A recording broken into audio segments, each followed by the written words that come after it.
To my subscribers, thank you for tuning in once again. If you are new, welcome to JT on the Go. Today, we will be returning to the Sagrada Familia in Barcelona, Spain. And this time, we'll be going into the Nativity Towers to see the view. Let's start with how to get to Gaudi's masterpiece. To reach the Sagrada Familia, take Barcelona Metro Line 2 or Line 5 to the Sagrada Familia station. Once you exit, simply follow the signs directing you toward the cathedral, like this one here, which will lead you straight to the exit right next to it. If you're a subscriber to JT on the Go, you may already viewed my first video about the Sagrada Familia 2 years ago. We're back to see its progress and the major milestone in its construction. If you look at the very top, you'll notice they've added the cross. Antoni Gaudi's dream is finally coming to life, and the Sagrada Familia is now the tallest church in the world.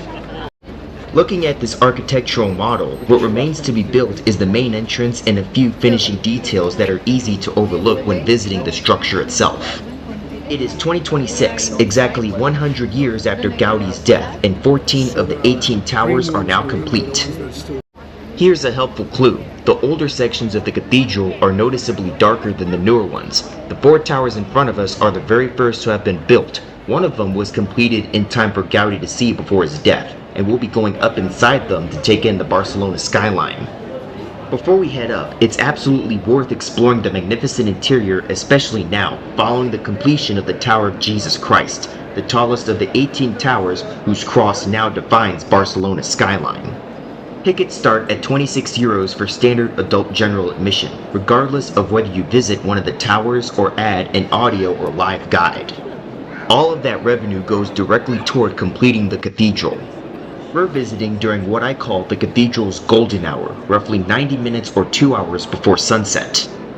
Gaudi intentionally placed the red-stained windows on the side that faces the afternoon sun, while the morning side features blue windows. Being here at this time means those red windows are absolutely radiant. It is one of the best times of day to visit.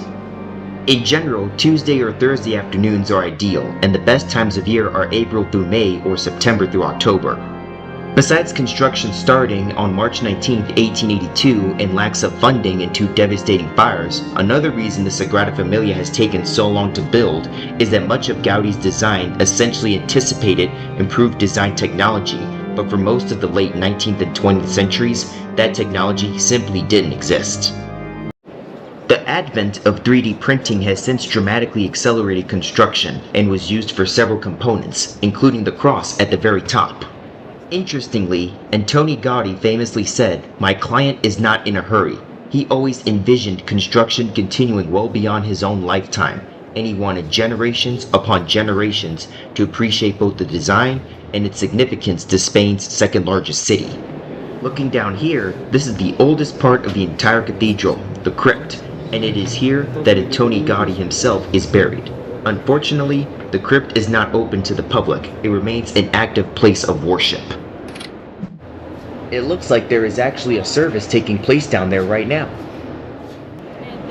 Now it is time to head up into the Nativity Towers. Before you go up, if you're carrying a bag, be sure to store it in the lockers nearby. Simply choose one that has a key already in it, place your belongings inside and lock it.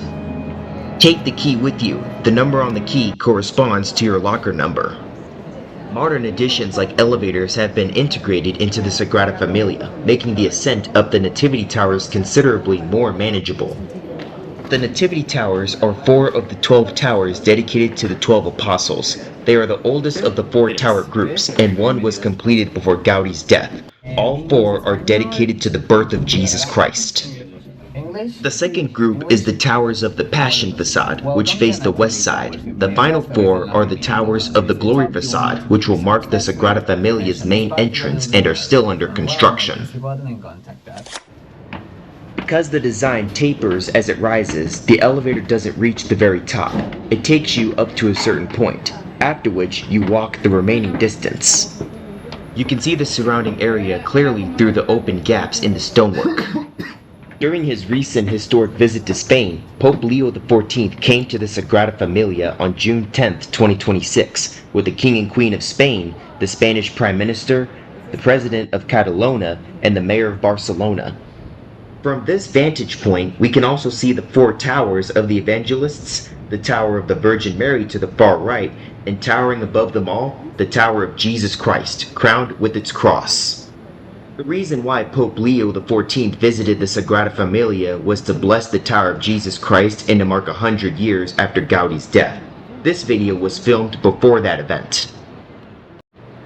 Here we are with the sweeping view of part of Barcelona with the sun behind us. I suspect these older, darker sections will eventually be repainted to match the lighter, newer stonework.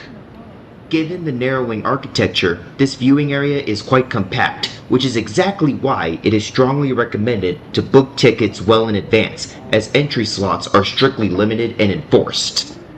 You'll also notice there is a safety net in place to protect visitors.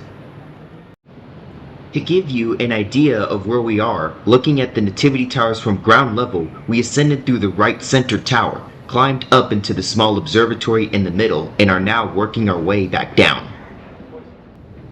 I am grateful to be back and to witness the Sagrada Familia continuing to evolve. Now we make our way down through the left center tower. As you descend, the views aren't over. You'll catch striking glimpses through the openings, looking out over other sections of the cathedral. What's on the left? Here is a diagram showing the layout and directions. Go right to continue down through the left center Nativity Tower, or go left to descend through the far left tower. I chose to go into the far left tower, and I'll tell you why in a moment. The iron bars here do an excellent job of preventing anything from falling, but they also give you a clear view of just how hollow these towers are on the inside. You can actually see from here exactly where the stairs will take you. This sign indicates you can return to the left center tower of the Nativity group, but we're continuing down the far left one. We still have a brilliant view of Barcelona as we descend through the skyline. From the Nativity Towers, you can see all the way to the Mediterranean Sea and the mountain ranges that frame Barcelona to the north. The afternoon is the best time to be up here for this panorama. The Sagrada Familia is truly the defining icon of Barcelona, and from up here, you can see exactly where the main entrance, the Glory Facade, will eventually be built. The Sagrada Familia is expected to be fully complete by the early 2030s. For now, standing here, we can only imagine what the finished Glory Facade will look like. We'll have to wait and see when that final chapter is written. It is worth noting that the construction of the Glory Facade may unfortunately require some longtime Barcelona residents in the surrounding area to relocate. Now we are descending these narrow stairs. In the center, there's an open gap that reveals just how far down we still have to go. We are level with the upper portions of the cathedral's interior, and that door leads out into a viewing balcony overlooking the nave we walked through before heading up into the towers. To recap the Nativity Towers experience, visitors take the elevator up the right center tower to approximately 55 meters. Then climb into the small observatory at the top and work their way down 340 steps through the left center tower, or, if you prefer, you can descend through the far left tower for a slightly shorter version of the climb. I'd actually recommend the far left option. That section gives you a preview of where the Glory Facade will eventually be built. Interestingly, I didn't even think about that when I chose it. I picked it at random, but it turned out to be the better view. And just like that, we've completed our climb through the Nativity Towers and our visit to the Sagrada Familia in 2026. Before you leave, don't forget your bag. Match the number on your key to the corresponding locker. Retrieve your belongings and leave the key in the door so the next visitor can use it. To wrap things up, visiting the Nativity Towers is the definitive way to experience Barcelona from above, especially now, with the Sagrada Familia having reached such a significant milestone. If you enjoyed seeing the Sagrada Familia as it stands in 2026, subscribe for more and follow along on my other social medias. Many people visit the Sagrada Familia when they come to Spain, but the completion of the Tower of Jesus Christ makes a return visit truly worth it. See you next time.